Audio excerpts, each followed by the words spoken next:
Daniel chapter 4, the king's dream. King Nebuchadnezzar has another dream and needs the help of Daniel to interpret it. So here, chapter 4, it tells, verse 1, it tells of Nebuchadnezzar the king, unto all people, nations, and languages that dwell on all the earth, peace be multiplied upon unto you. So it says all the earth. Well, this is the known world. To them, this is all the earth. There are other places, but they don't know anything about it. To them, is the Mesopotamia, the Fertile Crescent, is all the world they know. So to them, that's it. And even with Nebuchadnezzar, the Assyrian conquest, they say they conquered all the world, but this is, again, the Fertile Crescent, the world that they are aware of. And Nebuchadnezzar has now conquered the previous Assyrian Empire and established their empire. And later, the Medo-Persian will come over and conquer Babylon and will rule the world. Then the Greeks, then the Romans. So here he declares, I am Nebuchadnezzar, unto all of you on earth, okay, if you say so. And here, verse 2 and 3 is strange in the sense that he declares that it is good to show the signs and wonders that the high God has wrought toward me. How great are his signs and how mighty are his wonders. His kingdom is an everlasting kingdom. His dominion is from generation to generation. So why would he be in this position, to have this dream that would warn him? This is another terrible dream. If this is what he declares, that the God of the exiles from Judah, God of Daniel, is the great God, right? Right. But the commentator said this is actually should be at the end of the chapter, after the event, after the fulfillment of his dream and the outcome. Then he praises the God of Daniel. That's how it's been written. So you have the conclusion at the start of the chapter, so to speak.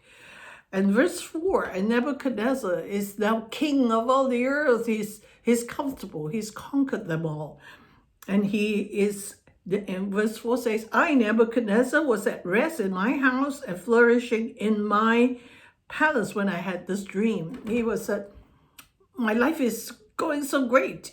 I'm so comfortable. But here I have this dream that's frightened me. Verse 5, I saw a dream which made me afraid, and the thoughts upon my bed and the visions of my head troubled me. So he has another dream that troubled him. Therefore made I a decree to bring, so it's like here again, he calls his administration together. He has so many magicians, sorcerers, the Chaldeans. I don't know who the Chaldeans were. Obviously, the Chaldeans were equipped with special knowledge regarding the occult or something. Here, verse 7 says, then came in all the magicians, astrologers, the Chaldeans, and the soothsayers. And this time I told them the dream before me, but they did not make known unto me the interpretation thereof. The first time he said, well, I don't remember my dream. You tell me my dream and interpret it if you're so smart. They said, no one could do that. You have to tell us your dream, then we can interpret it. Here, he tells them his dream, but they couldn't interpret it. It's like, okay, what use are you? So, verse 8, at last Daniel came in before me, whose name is Belteshazzar, his changed, according to the name of my God, Belteshazzar. They in pagan places, they always name, well, just like I suppose in Israel too, you are called Israel, you're called Daniel, so El, your God, Elohim, is attached to your name. So it's common culture in those days, just like Nebuchadnezzar. Nebu is the name of their God. And things like that. Nebuchadnezzar, Nebu, Belteshazzar. Bel is also a name of their god. So it's attached. Your God's name is attached to your name. So he says to Daniel, "Oh, Belteshazzar," whose name is now changed to Belteshazzar, master of the magicians, because I know that the spirit of the holy gods is in thee, and no secret troubleth thee. Tell me the visions of my dream I've seen and the interpretation thereof. And he told him, Daniel, the dream, and Daniel was very troubled, because at this time Daniel felt a certain affection for this king. But the thing is, it troubled him. But he can't lie to the king. He will tell them exactly what it means. And on top of that, he gives advice as how to avert the disaster. That's one thing about Daniel. He not only interprets the dreams, but tells him how to avert it. So here, the dream was a big tree, huge tree going up to the heavens, has fruit that fed so many people. The birds come, the wild animals come, they have shelter there, they have protection from the elements, they could eat from it. So clearly it is talking about a man, a person. And in this case, it's talking about Nebuchadnezzar, just like he is the head of gold, powerful, mighty. That's his kingdom. But after him, well, you have lesser metals, meaning people who are successors are lesser people. But it didn't matter to Nebuchadnezzar as long as he as the head. That's how pagan kings are, pagan people are. It's like, who cares what comes after me, right? Today I'm comfortable and I'm prosperous. Like I'm at ease. And the tree grew and was strong, verse 11. And the leaves thereof were fair, and the fruit thereof much. And in it was meat for all. There's fruitful. It feeds everything. The beasts of the field has shadow there, and the fowls of the heaven dwell in the boughs, and all flesh, every wild animal fed of it. And guess what? All is not well. Because, verse 13, I saw a vision of my head from my bed, a watcher, someone from heaven, the Holy One, cried out to cut down the tree. That's not good. Cut down that tree and leave a stump. Verse 15, leave the stump of his roots, So here it means it's a person. It means Nebuchadnezzar. Even with a band of iron and brass in the tender grass of the field, and let it be wet with the dew of heaven, and let his portion be with the beasts in the grass of the earth. Okay, it's a person, he's been cut down, and then what? A stump is left, and then what? He's going to be like a beast in the field. Whoa. Let his heart be changed from a man, and let a beast heart be given to him, and let 7 times pass over him.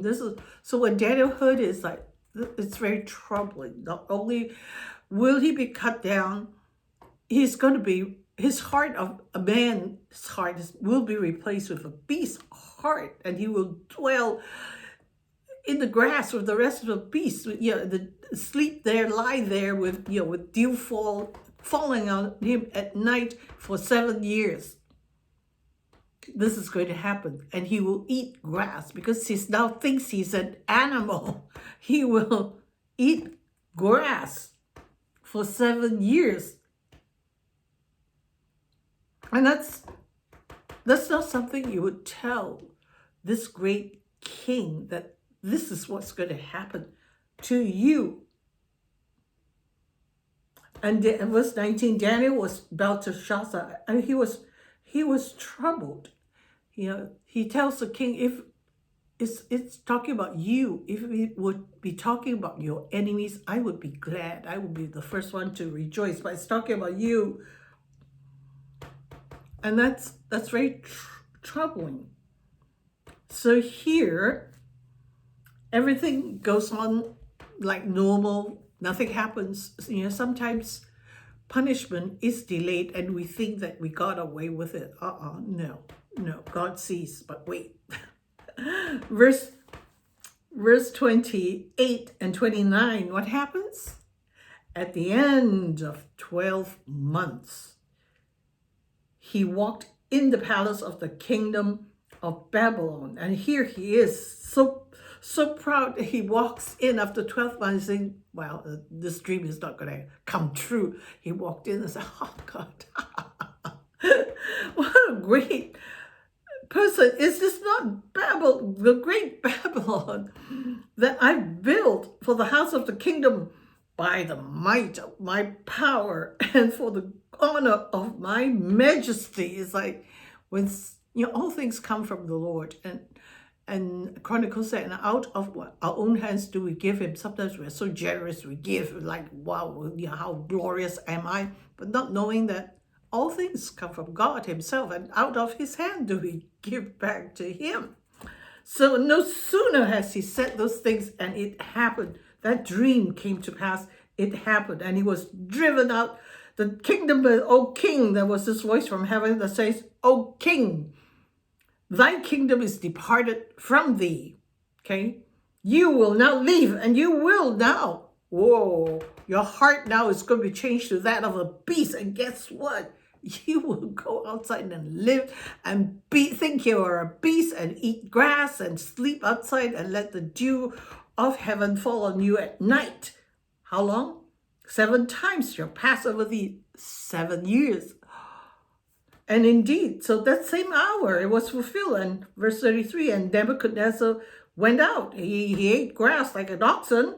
His body was wet with the dew of heaven, and his hair grew like eagle's feathers.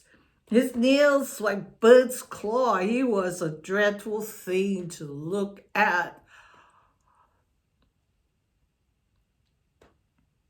7 years. Verse 34. And at the end of the days, God restored his heart, his reasoning. And he looked up into heaven and realized, oh my goodness, I'm not supposed to be here. And he realized, verse 36, at the same time my reason returned unto me, and for the glory of my kingdom, my honor and brightness returned unto me, and my counselors and my lords sought me, and I was established in my kingdom. An excellent majesty was added to me. And guess what he says?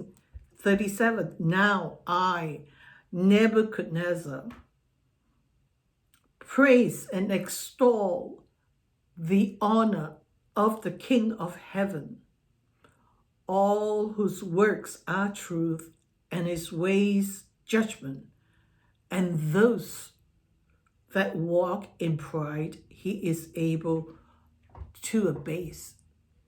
So every day on my knees, I pray that the Holy Spirit will continue to burden my heart for you, for the Lord, for his word, to love it, to learn it, to live it, and to teach it. All things come from the Lord, and out of his own hand do we give him. So here, if this conclusion were really at the start of his life, this would not have happened. So this huge lesson for us to learn here. And I'm just telling the story as I read it and see it, not adding any sensation to it to rouse up more interest. I don't think we need that. Just simple faith in God to know that we are who and what we are because of him, and to use all for his name's sake and for his glory.